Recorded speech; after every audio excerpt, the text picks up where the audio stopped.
Doing a paint guide for this model would have been too boring, so instead I'll show you how to make a ghillie suit or sniper camo. For materials, I'm using mesh fabric from a pair of bathing shorts, decorative moss which I tore into smaller pieces, and soft twine rope which I cut to scale grass length.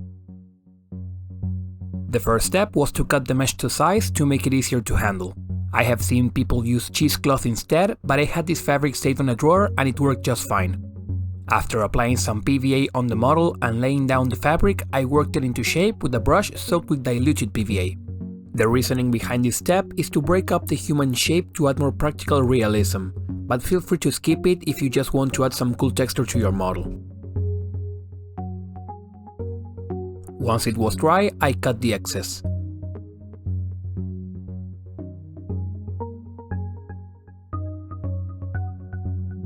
And after repeating the process with the top part, I made sure to move the edges of the fabric so it wasn't covering the face. Applying the foliage was a bit messy, but my idea was to lay down some PVA and place the pieces of moss, then follow it up with the smaller twine rope to fill in the gaps. A mistake I made was that I should have sprinkled the twine rope, as it ended up looking mashed up on some spots.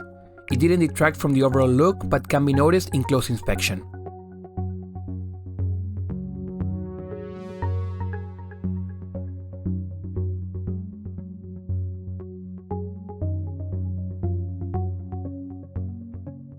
Once I had everything covered up, I secured it in place brushing some diluted PVA, and before it dried, added more twine rope to fill in the gaps. Once fully dry, I plucked some pieces which were either too big or sticking too far out.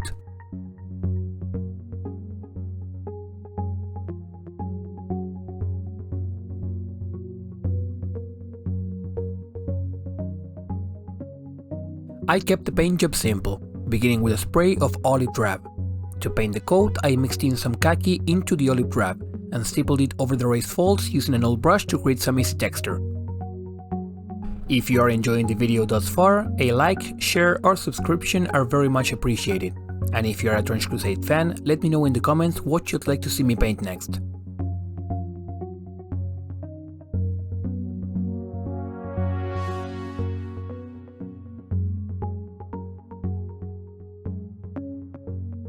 This was followed with the same process but with pure khaki, though in a reduced area.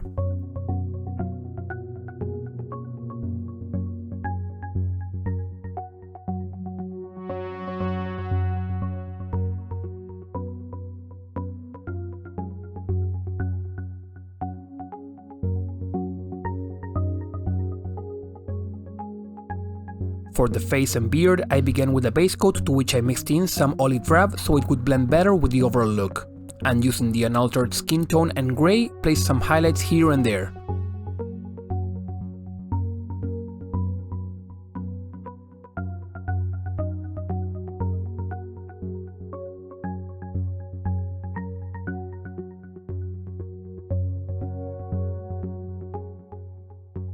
Once that was done, the metallic elements got their corresponding base color.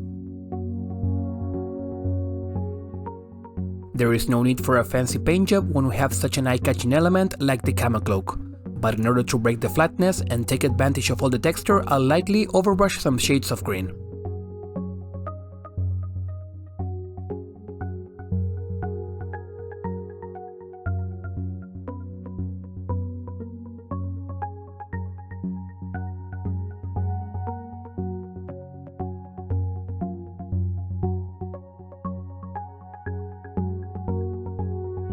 To finish out, everything but the face got a wash of diluted dark green.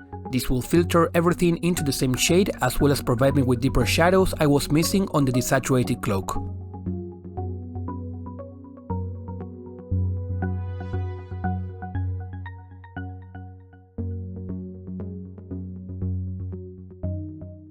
Thank you for watching. I hope you found the video interesting and you give it a try.